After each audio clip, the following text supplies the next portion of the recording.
What is going on, NFL fans? In today's episode, we're going to do a 2-round full mock draft for every team in the NFL. The draft is less than 10 days away, so get ready. I think on draft day, things are going to get crazy. We're probably going to see a lot more trades than most mocks are presenting, but we'll see what happens, guys. Don't forget, hit that like button, subscribe to the channel. We're crushing it. We're moving closer and closer to 5,000 subs. It's all because of you guys. Thanks for tuning in. All right, let's mock this shit. All right, Caleb Williams is going to the Bears at number 1. I'm not going to waste any more time on this. The Commanders are up, pick 2. We're going Jaden Daniels, guys. Jaden Daniels is the guy to go to Washington. He fits what Cliff Kingsbury wants to do in his offense. And if you look at Jaden Daniels compared to Drake May, they have similar flaws, but Jaden Daniels has been getting better year after year, and Drake May, in my opinion, regressed this year. He didn't have the best weapons at North Carolina, I'll give him that, but even at his pro day, he has a ton of accuracy issues.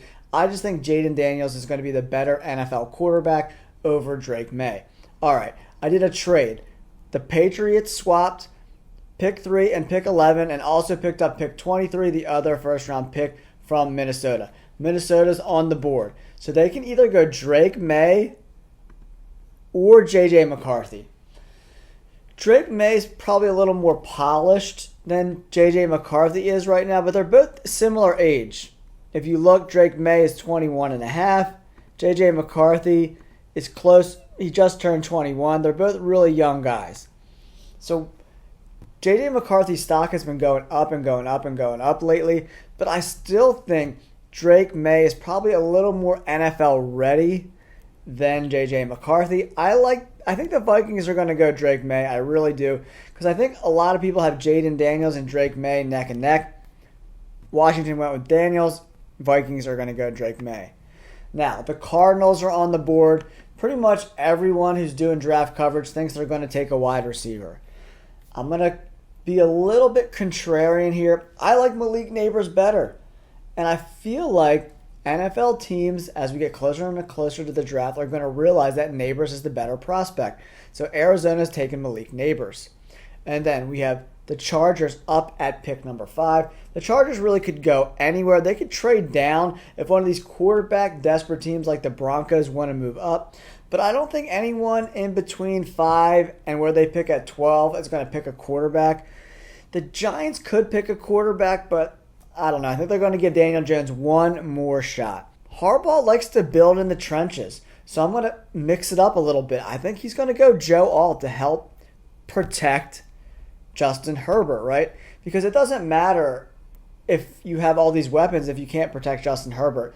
I think Jim Harbaugh is starting from scratch. He wants to bring in his guys the way he runs things.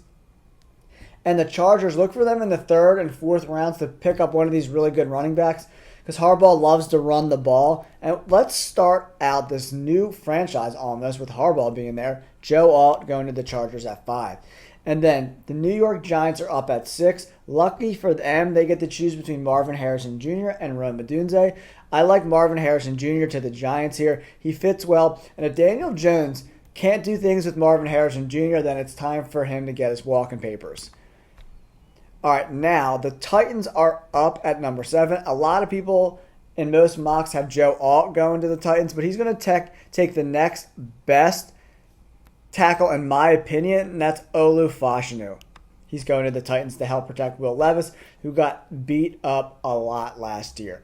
Number 8, the Falcons. I think they go defense here. D-line and cornerback are their biggest concerns. I think most teams value edge defenders a little more than they value cornerbacks right now. There are 3 really good edge defenders in this draft: Laiatu Latu, Dallas Turner, Jarrett Verse. In my opinion, I like Laiatu Latu number 1, but he has some injury concerns.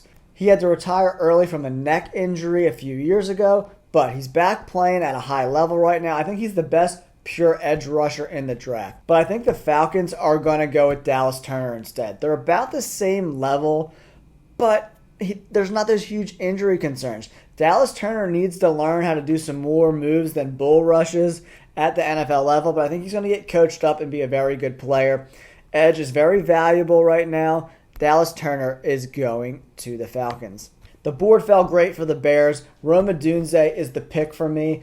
I want to give Caleb Williams some weapons. There's a lot of depth at offensive line, so they can add offensive line in the second and third rounds.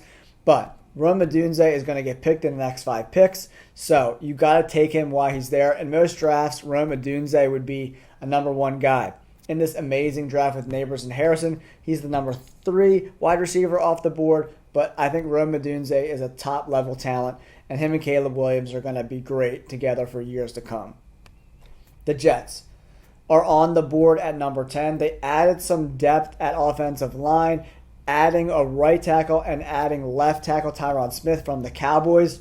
I like this pick for Aaron Rodgers. Let's give him, in my opinion, one of the best weapons in the entire draft. Brock Bowers is an absolute stud, man. He can catch the ball. He can block pretty good. He breaks tackles. He can catch the ball in traffic. Him and Aaron Rodgers are about to light it up. And to be honest, guys, from what I've seen happen in the AFC East this offseason, the Dolphins are decimated, right? And the Patriots are complete hot dumpster fire garbage. And then the Bills, that offense doesn't look as good with Stephon Diggs over in Houston, and they had a lot of injuries on that defense, and they had some guys walk. I think the Jets have a serious chance to win that division, especially when you add a guy like Brock Bowers. Number 11, all right, the Patriots trade it down, and I think they're going to surprise people and go quarterback at number 11. But it's not going to be Bo Nix. It's not going to be J.J. McCarthy. I think it might be Michael Penix Jr. Michael Penix Jr. throws a really good deep ball. Him and Jacoby Brissett have a very similar style on quarterback position. I don't know. Do they go J.J. McCarthy? No. I'm going to stick to my guns. I think Michael Penix Jr. throws the best deep ball, and I think he has the highest ceiling of the 3 quarterbacks left in J.J. McCarthy, Bo Nix, and Michael Penix Jr. I think he's rising up people's draft boards, and I think they could surprise people and take Michael Penix Jr. with the number 11 pick. Next up is the Broncos, and I think the best fit for the Broncos is to go with a guy like Bo Nix. Bo Nix is a really accurate passer. Drew Brees was a very accurate passer. Sean Payton is now the coach of the Broncos, and I think him and Bo Nix, and I think Bo Nix is getting slept on a little bit in this draft. I think Bo Nix, that accuracy, you can't teach that. 77% completion percentage this year. The implied one was like 85%. He's been unbelievable at Oregon. He made an incredible transformation over his time in college. The Broncos get their quarterback in Bo Nix. Okay, with J.J. McCarthy slipping down the draft boards, do the Raiders come in and take J.J. McCarthy? It's a great scenario because they have Gardner Minshew right now starting, and then if worse comes to worse, J.J. can kind of sit behind him for a year, learn the position at the NFL level. J.J. McCarthy is going to go to the Raiders in round 1. Now the Saints are on the board. It says they need quarterback, wide receiver, tackle, and D-line. I think D-line is their biggest need. Newton and Murphy are 1A and 1B in my opinion. I just like Byron Murphy's game a little bit more. Byron Murphy is the guy for me. Texas Longhorn had that crazy good defense this year. 91 overall grade, 6 sacks, 36 QB hurries. Good size, 6'1", 308. He's got a little bit of short arms, so he can't play edge. He's a little small-ish. Newton and Murphy are both a little undersized, in my opinion. Murphy came in under 300 pounds at the combine, but I just like his game more than Newton. I'm going Byron Murphy. On the clock at number 15 is the Colts. I think it's between Cooper DeJean, who's kind of like a safety hybrid, in my opinion, or Quinyon Mitchell, but I think the Colts aren't going to pass up on Mitchell. He's the best talent at cornerback in this draft by far. He's big. He's tall. He's a willing tackler. He's got really good ball skills. He's got really swift hips, too. I like Quinyon Mitchell, guys. Now, the Seattle Seahawks are on the board, and they pretty much need a whole new team. Guard, center, edge, D-back. Where do Seattle go? Do we bring a guy in like Cooper DeJean, a hybrid kind of safety cornerback guy? But I think they're going to take the best player on the board, and in my opinion, that's Laiatu Latu. He's going to the Seahawks. They need edge help, and Laiatu Latu is a generational talent. If he can stay healthy, he's going to be an 8 to 12 sacks a year type of player, mark my words. Now the Jaguars up. They need a lot of help at cornerback too.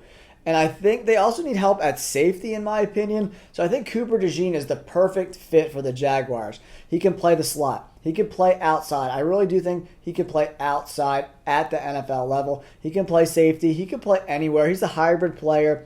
He's a really talented player. He's coming off that broken leg, so he couldn't go to the combine. He's supposed to have his pro day this week, I think, to give scouts some more information to decide on whether he's a top 25 pick or not. I think he is. He's going to the Jaguars at pick 17. Now the Bengals are on the board. They have a slew of guys to choose from. Fuaga, Troy Fautanu, J.C. Latham. To me, the best tackle out of these guys is without a doubt J.C. Latham. If the Bengals get J.C. Latham, Joe Burrow is going to be jumping over the moon.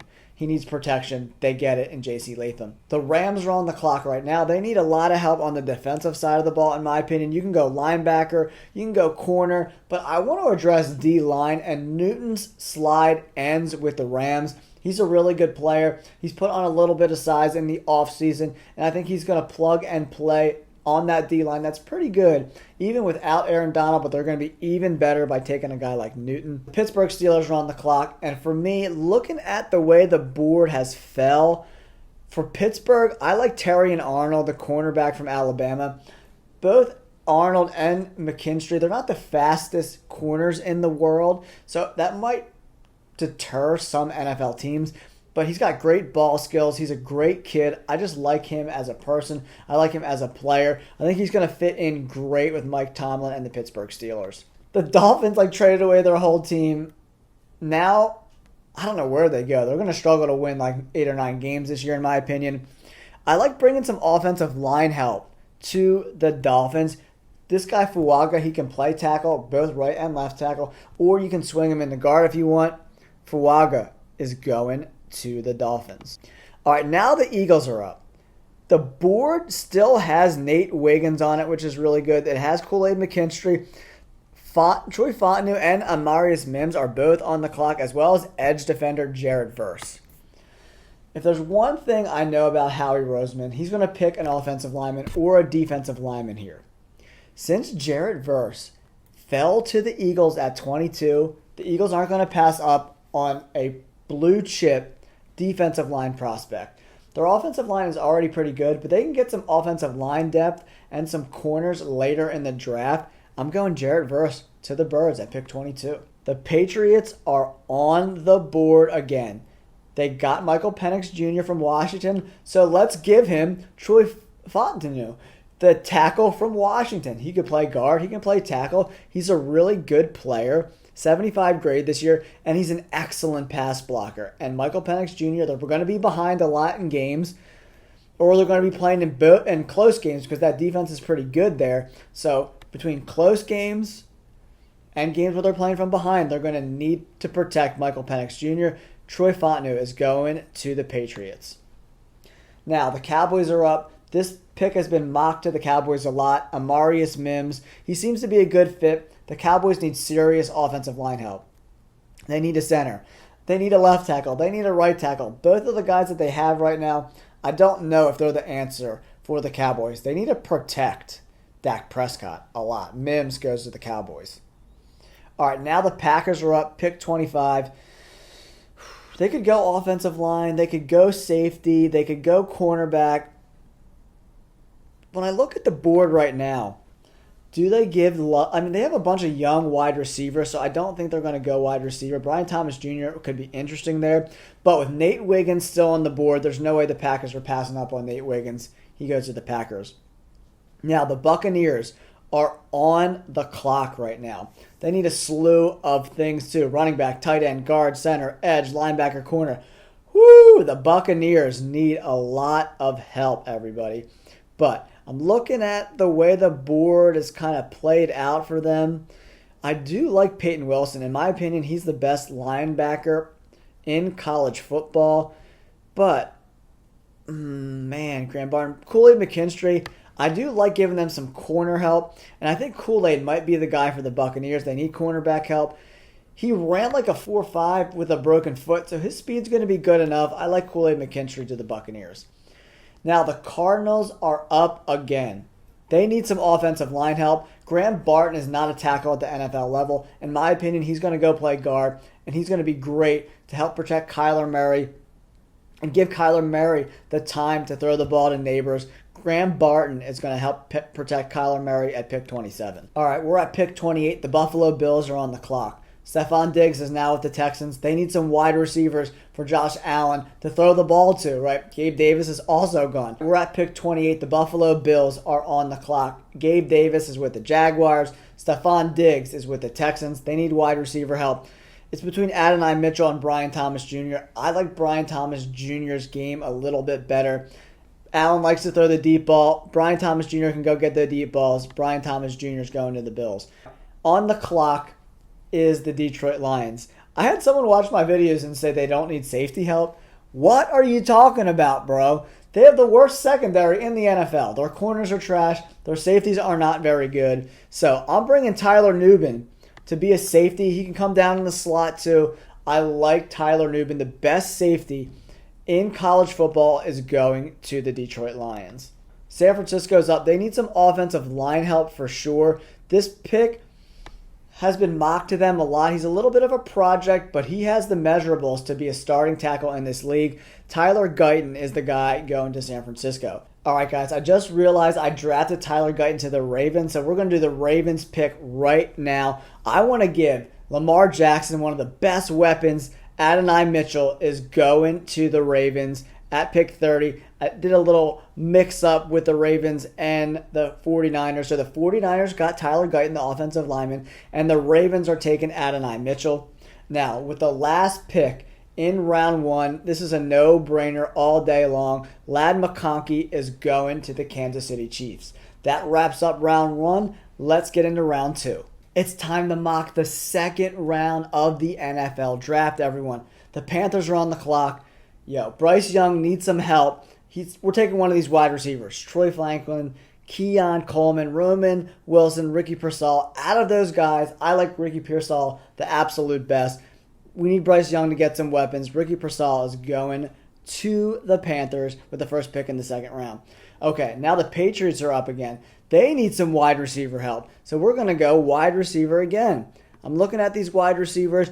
I want to give Michael Penix Jr. a deep threat. So we're choosing between Troy Franklin, great speed, 6'3", 187, or Keon Coleman.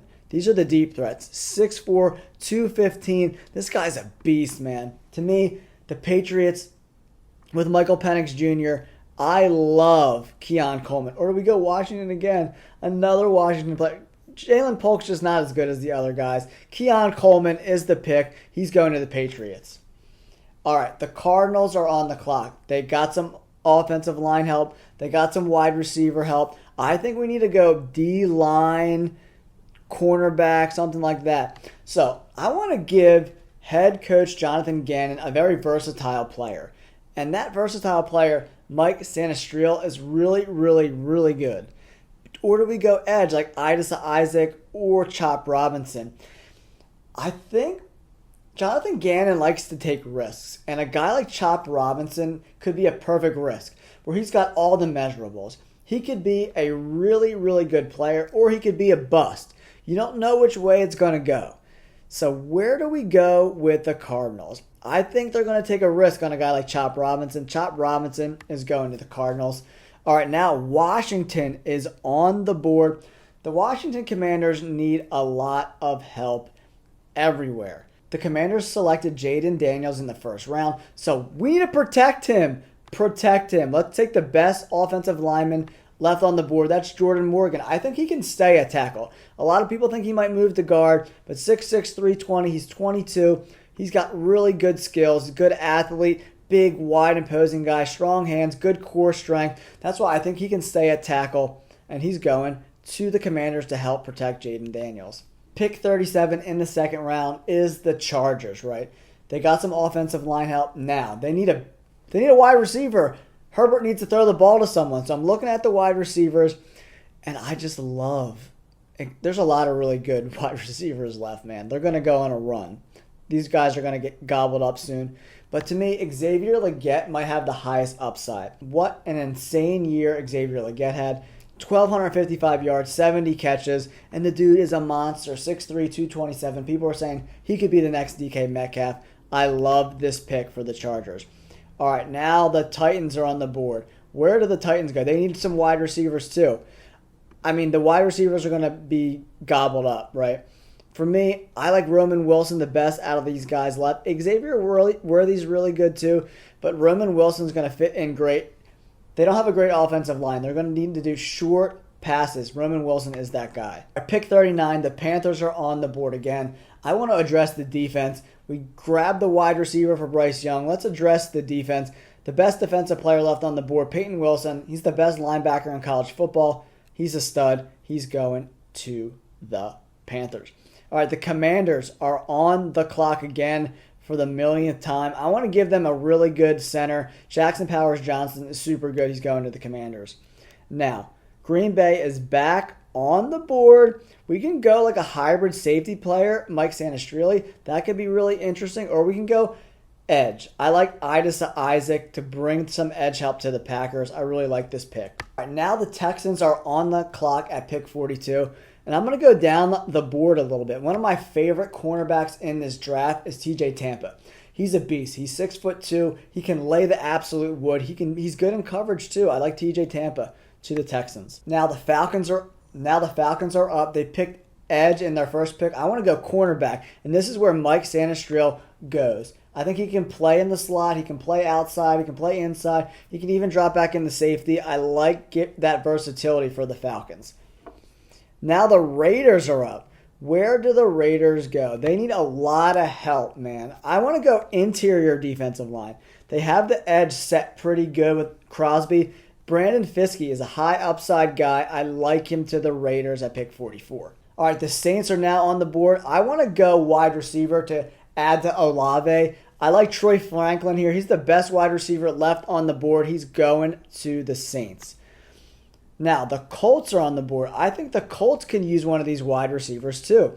And for the Colts, dude, Xavier Worthy still being here this late in the draft, boom, no-brainer. The New York Giants are on the clock at pick 47.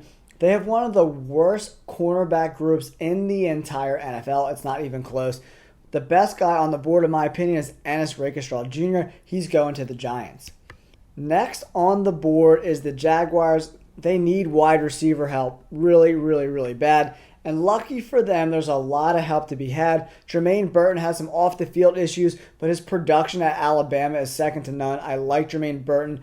He's a dirty, nasty player. He wants to hurt cornerbacks, and I like that attitude. He's going to the Jaguars. The Bengals are on the board right now. They need some interior defensive line help, but they also need some tight end help. Jatavion Sanders is one of the best tight ends in this draft class. Almost 700 yards, over 15 yards of reception. Very good player. He's going to the Bengals. Now, the Birds are up at pick 50, and the Birds, it's no secret, need some cornerback help. One of my favorite corners in this draft is Kamari Lassiter. He's going to the Eagles at pick 50. Pick 51, the Pittsburgh Steelers need some wide receiver help too. Justin Fields and Russell Wilson need somebody to throw the ball to. I like Malachi Corley to be one of the best receivers left on the board. Almost 1,000 yards, almost 80 catches, 82 grade. He's a really good player. He's going to fit in great with the Steelers. Now, the Rams are on the board again. So they need some linebacker help. One of my favorite linebackers in the draft is Edgerrin Cooper. For the Eagles, they might trade up to come get Cooper, but if not, the Rams are going to take him. I like that pick there. All right, the Eagles are on the board at pick 53. The board didn't fall great for them. To me, the best guy left on the board is Javon Bullard, the safety from Georgia, right? So the Eagles have C.J. Gardner-Johnson and Reed Blankenship. Not great safeties. They're just okay. Let's bring some competition into that room. Javon Bullard is going to the Birds. Now, the Browns are finally drafting someone. They need a linebacker. They need interior defensive line. And lucky for them, Chris Jenkins is still on the board from Michigan. 82 grade this year, 80 grade last year. Very, very, very talented player. He's got good size too, 6'3", 305. He's going to the Browns to make that defense even better. All right, now the Dolphins are up. The Dolphins could literally go anywhere. I want to address the center position. Zach Frazier, his slide ends at 55 with the Dolphins. All right, now the Cowboys are up, pick 56. We got our offensive lineman early in the draft. I want to give Dak Prescott some more weapons on the outside. It's between Polk and Devontae Walker. I really like Walker's game. He didn't have the best year this year, 7 touchdowns. Javon Baker from UCF is really good too. But I think Jalen Polk is the best guy left on the board. He's going to the Cowboys. The Tampa Bay Buccaneers are up, pick 57. They need a lot of help in a lot of places. I'm looking interior line for them, and the best interior lineman I see left on the board, guard-wise, is Christian Haynes. He's a very, very good player. He played every snap at right guard, 3-year starter, over 800 snaps a year. He's going to fit in great protecting Baker Mayfield. All right, the Packers are picking late in the second round, and I want to protect Jordan Love. Kieran Amangaje is the best tackle left on the board, 89 grade this year. Very good run blocker. He's dirty, nasty run blocker, 6'5", 318. He's a really good player. Help protect Jordan Love. Love that pick. The Houston Texans are up on the clock, pick 59. I love Devondre Sweat, the interior defensive lineman. 91 grade this year. Absolute stud. He just disrupts games, man, and that's the guy you want to bring. The Houston Texans are going to be a problem this year. All right, the Buffalo Bills are on the clock at pick 60. I need some tackle help for the Buffalo Bills. Kingsley Sumataya is the best tackle left on the board, in my opinion. Better than Fisher and Coleman. He's going to the Buffalo Bills. The Lions are up at pick 61. I want to give them some edge help to pair with Aiden Hutchinson. Jonah Ellis is that guy. Very good player. 85 grade, 90 pass rush grade. He's going to fit in great opposite Aiden Hutchinson in that defense. Now, the Ravens are on the clock right now. I think edge is the way to go for the Ravens. And Chris Braswell, the edge defender from Alabama, plays at that Alabama program, playing against top edge talent all the time. 87 pass rush grade. This late in the second round, no-brainer pick for the Ravens. Now, San Francisco is on the clock. I want to bring in some more wide receiver help. Brandon Ayuk is said to be maybe getting traded or like sitting out. There's some issues going on with Brandon Ayuk. I don't know what's going on with that, but we need some wide receivers to fill that void, right? Devontae Walker is the best wide receiver left on the board. I like his skill set. He had a great chemistry with Drake May. Walker is the guy at pick 63 for San Francisco. We made it to the last pick in our 2-round 2024 mock draft. The Kansas City Chiefs are on the board right now. To me, offensive line is probably where we want to go. They're definitely getting a little thin at both tackle and guard. They just need some more depth in this room. Looking who's left, Cooper Beebe is my favorite player left. Let's fill out some offensive line help. He is a guard. He can play anywhere on the offensive line. He can play guard. He can play center. I think he could even play right tackle. That's how dominant he was. He played left tackle, left guard, and right tackle in 2023. He's played everywhere. That versatility is great. I love him to the Kansas City Chiefs. If you made it this far into the video, thank you so much for sticking around for our 2-round mock draft. On the screen is how our first round played out. There were some surprises, but I think we did a really good job giving our teams the best possible players to improve their rosters. Let me know in the comments below. Do you like my picks? Do you hate my picks? Let me know in the comments. All right, don't forget to like and subscribe. Thanks for tuning in. Peace.